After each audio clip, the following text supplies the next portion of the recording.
हम ये प्रश्न हल करेंगे, ठीक है। के किन मानों के लिए निम्नलिखित समीकरण युग्म के अपरिमित रूप से अनेक हल हैं, ठीक है। ये जो है आपका दो चर रैखिक समीकरण वाले प्रश्न हैं, ठीक है। उन्हीं को हम क्या करेंगे, सॉल्व करेंगे आज, ठीक है। तो क्या करें, ये हमारा एक समीकरण ये है और एक समीकरण हमारा ये है, ठीक है। हमने इसको समीकरण नंबर 1 माना और दूसरे वाले को समीकरण नंबर 2 माना, ठीक है। अब क्या करेंगे, ये जो समीकरण दिए हुए हैं इनको हम एक बार फिर से उतार लेंगे, ठीक है।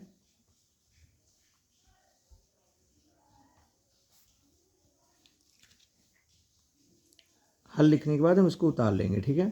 तो हमारा हो जाएगा kx plus 3y minus k minus 3 equal to 0, ठीक है। और दूसरा वाला हम इधर लिख लेंगे, हम लिखेंगे 12x प्लस के वाई माइनस के बराबर 0, ठीक है। ये हो गया। अब क्या हम करेंगे, तुलना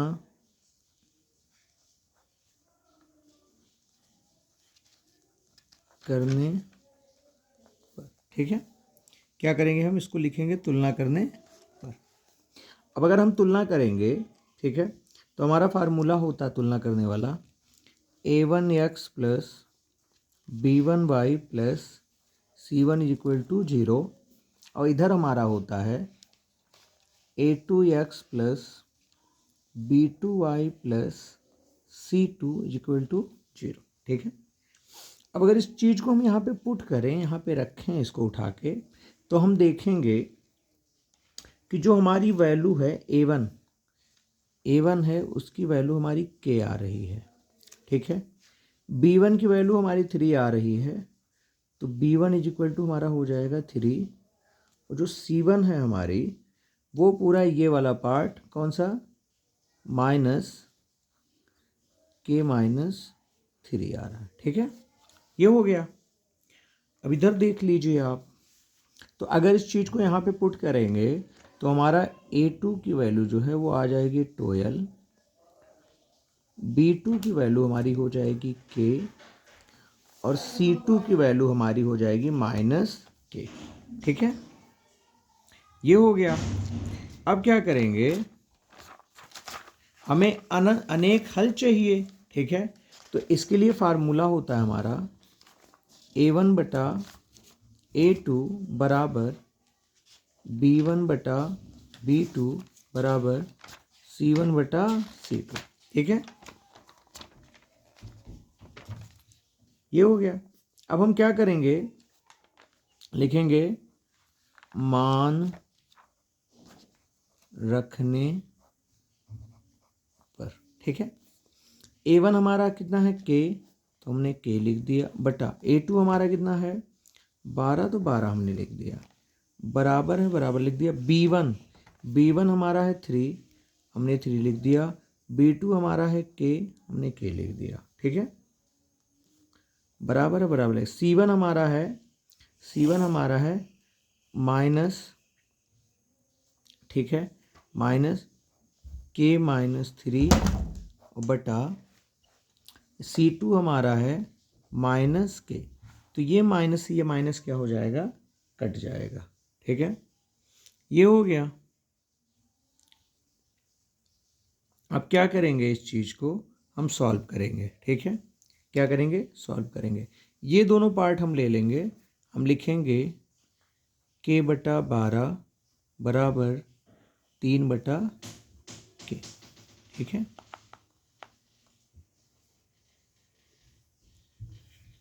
k बटा 12 बराबर 3 बटा k, ठीक है। अब क्या करेंगे, इसको हम सॉल्व करेंगे, तो k का इधर का गुणा इधर होगा, तो हमारा हो जाएगा k स्क्वायर, और ये इधर गुणा होगा, तो ये हमारा हो जाएगा 12 गुणे 3, तो हमारा हो जाएगा k स्क्वायर 12 3 हमारा हो जाएगा 36, ठीक है। ये हो गया। तो जैसे ही हम k का स्क्वायर हटाएंगे तो ये हो जाएगा हमारा अंडर रूट 36, ठीक है। तो ये हमारा हो जाएगा, ये देखिए ये हो गया, स्क्वायर हमने हटाया तो ये प्लस माइनस भी लग जाएगा क्योंकि k की 2 वैल्यू आएगी, ठीक है। तो ये हो जाएगा प्लस माइनस अंडर रूट 6 का स्क्वायर से रूट कट जाएगा, तो हमारा आ जाएगा k इज इक्वल टू ±6। ठीक है, ये हो गया आपका। उसी तरह हम क्या करेंगे,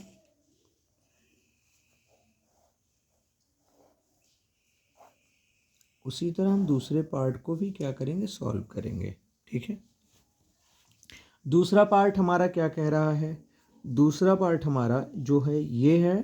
ठीक है, ये है और ये है, तो हम लिख लेंगे 3/k बराबर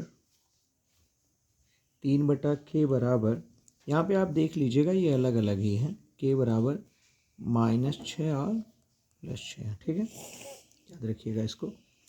अब दूसरी हमारी ये है, कौन सा, 3/k, और फिर हमारा ये है k-3/k। ठीक है, इसको भी उसी तरह सॉल्व करेंगे, इसको भी इधर गुणा करेंगे, तो ये हो जाएगा हमारा 3k, और ये हमारा हो जाएगा k का गुणा k में करेंगे k² और -3 का गुणा k में करेंगे 3k हो जाएगा। ये हो गया। अब ये क्लियर, इसको क्या करेंगे, सॉल्व करेंगे, सारे को इधर ले लीजिए, ये वाला इधर ले आएंगे, तो हो जाएगा k² और ये हो जाएगा -3k, और ये इधर आएगा तो क्या हो जाएगा +3k इज इक्वल टू 0। ठीक है, नहीं, ये इधर आएगा तो ये भी क्या हो जाएगा, माइनस हो जाएगा। ठीक है, तो हमारा हो जाएगा k²। ठीक है, और ये 3 और 3 कितना हो जाएगा, -6k बराबर 0। ठीक है, अब यहाँ पे आपको k दिख रहा होगा कॉमन, तो दोनों में से कॉमन लेंगे तो यहाँ k² मतलब 2 बार है k, यहाँ पे k लेंगे अगर बाहर तो k हमारा बचेगा, और यहाँ से k गया तो हमारा बचेगा -6 इज इक्वल टू 0। ठीक है, एक बार इस k को 0 के बराबर कर देंगे। ठीक है, तो हमारा हो जाएगा k बराबर 0, फिर हमारा ये बचा k -6 इज इक्वल टू 0, तो k बराबर हो जाएगा हमारा 6। तो आप देखिए यहाँ पे भी k बराबर 6 आ रहा है, और यहाँ भी k बराबर क्या आ रहा है, 6 आ रहा है। ठीक है, तो हमारा आंसर क्या हो जाएगा, k बराबर 6। क्यों, क्योंकि ये दोनों मानों को क्या कर रहा है, संतुष्ट कर रहा है। अब हम प्रश्न नंबर 2 सॉल्व करेंगे। क्या लिखा है, a और b के किन मानों के लिए निम्न रैखिक समीकरण युग्म के अनंत हल हैं। ठीक है, कितने हल हैं, अनंत हल। ठीक है, तो हमने 2 इक्वेशन यहाँ दिया हुआ है, इसको हमने माना हुआ है समीकरण नंबर 1 और इसको माना हुआ समीकरण नंबर 2। ठीक है, हम यहाँ हल लिख ले रहे हैं। अब फिर वही पुरानी चीज़ करेंगे। ठीक है, जो पिछले में हमने पिछले प्रश्न में किया हुआ था, इसमें भी वही सेम करेंगे। लिखेंगे, ये सवाल उतार लेंगे, लिखेंगे 2x + 3y is equal to 7, और यहाँ क्या लिखेंगे, a - b into x plus a + b into y is equal to 3a + b - 2। ठीक है, ये हो गया। तो अब इसकी क्या करेंगे, हम तुलना करेंगे। ठीक है, या फिर क्या करें, इसको इधर भी ले सकते हैं, तो ये हम लिख सकते हैं 2x + 3y, और ये प्लस है तो ये हो जाएगा माइनस, ये हो जाएगा 0। ठीक है, तो हम इसकी तुलना करेंगे, a1x + b1y + c1 is equal to 0। ठीक है, तो यहाँ पे हम अगर उसको उठा के इस पर रखें तो हमारा a1 की वैल्यू हो जाएगा 2, b1 की वैल्यू हमारी हो जाएगी 3, और c1 की वैल्यू हमारी हो जाएगी -7। ठीक है, ये हो गया। यहाँ आ जाइए, इसको भी सही कर लीजिए, तो हो जाएगा a - b into x plus a + b y, और ये इधर आएगा। ठीक है, तो इस पूरे को कोष्टक में कर लेते हैं। ठीक है, ताकि आसानी से आ जाए, माइनस ये हो जाएगा हमारा 3a + b - 2 is equal to 0। ठीक है, अब इसकी तुलना हम कर सकते हैं, a2x + b2y + c2 is equal to 0। Sorry, ये हो गया। तो अब देखेंगे a2 जो है हमारी वैल्यू, वो हमारी a माइनस बी है, a माइनस बी, और b2 जो हमारी वैल्यू है वो हमारी है a प्लस बी, ठीक है। और जो c2 हमारी वैल्यू है वो है -3a प्लस बी माइनस 2, ठीक है।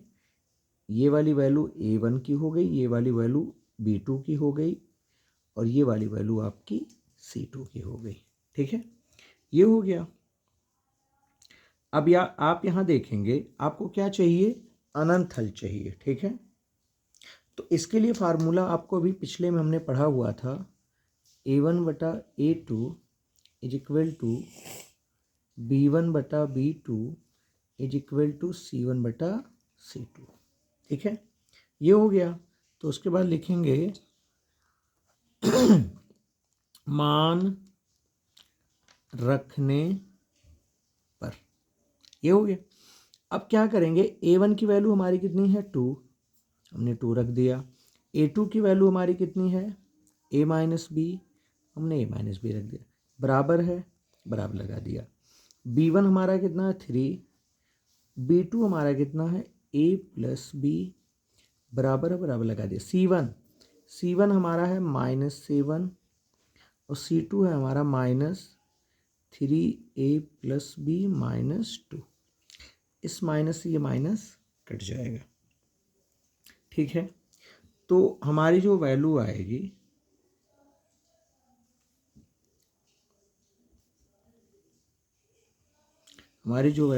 ये आएगी, ठीक है। अब क्या करेंगे, हम बराबर कर देंगे दोनों को, ठीक है। तो हो जाएगा हमारा 2a माइनस बी बराबर 3a प्लस बी, ठीक है। ये हो गया। अब क्या करेंगे, हमने क्या किया है, इसको हल किया है, ठीक है, सॉल्व किया हुआ है। तो इसका गुणा इधर होगा तो a का गुणा 2 में होगा तो 2a हो जाएगा, और 2 का गुणा b में हो जाएगा तो 2b हो जाएगा। उसी तरह इधर हो जाएगा, 3 का गुणा a में होगा 3a हो जाएगा, प्लस माइनस माइनस हो जाएगा, 3 का गुणा b में होगा तो 3b हो जाएगा, ठीक है। अब क्या करते हैं, ए वाले पार्ट को एक साथ कर लेते हैं और बी वही वाले पार्ट को एक साथ कर लेते हैं। इसका मतलब 2a को इधर ले आते हैं और 3b को इधर ले जाते हैं। तो आप 3b को इधर ले जाएंगे तो ये प्लस में हो जाएगा 3b, और यहाँ पहले से 2b था, 2b हो गया, और 3a यहाँ पहले से ये इधर आएगा तो क्या हो जाएगा -2a, ठीक है। तो 3 और 2 हो जाएगा 5b, 3 और 2 हो जाएगा 5b, और 3a में से 2a जाएगा तो हमारा बचेगा सिर्फ a, 1a बच रहा है लेकिन 1 नहीं लिखते हैं, ठीक है। हमारा ये बच गया a, तो सही a बराबर कितना हो गया 5b। इसको हमने समीकरण नंबर 3 मान लिया, ठीक है। ये हो गया।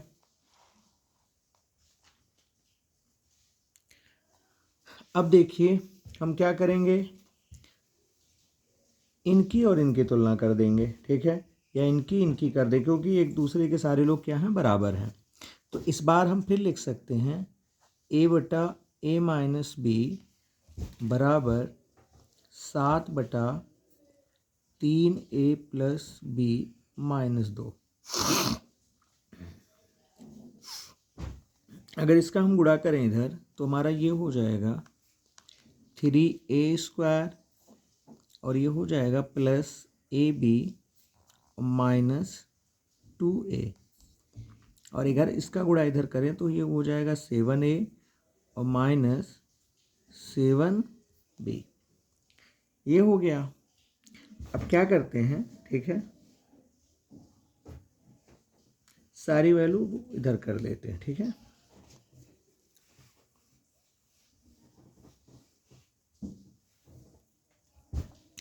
अगर इसको हम उठा के इधर करें, ठीक है, तो हमारा ये बचेगा 3a² प्लस ab, और इसको इधर अगर हम ले आएँ तो हमारा हो जाएगा 7a और ये प्लस 2a और -7b, ठीक है।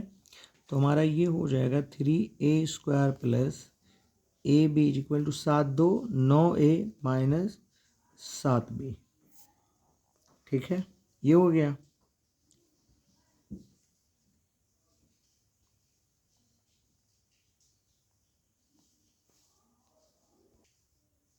ये थोड़ा वैल्यू पुट करने में एरर हो गया, ठीक है, इसके लिए सॉरी। आपको मैं फिर से इसको सॉल्व करके दिखा दे रहा हूँ, ठीक है। यहाँ पे मुझे 2 रखना था क्योंकि यहाँ पे 2 है, ठीक है, तो मैंने गलती से यहाँ ए रख दिया था।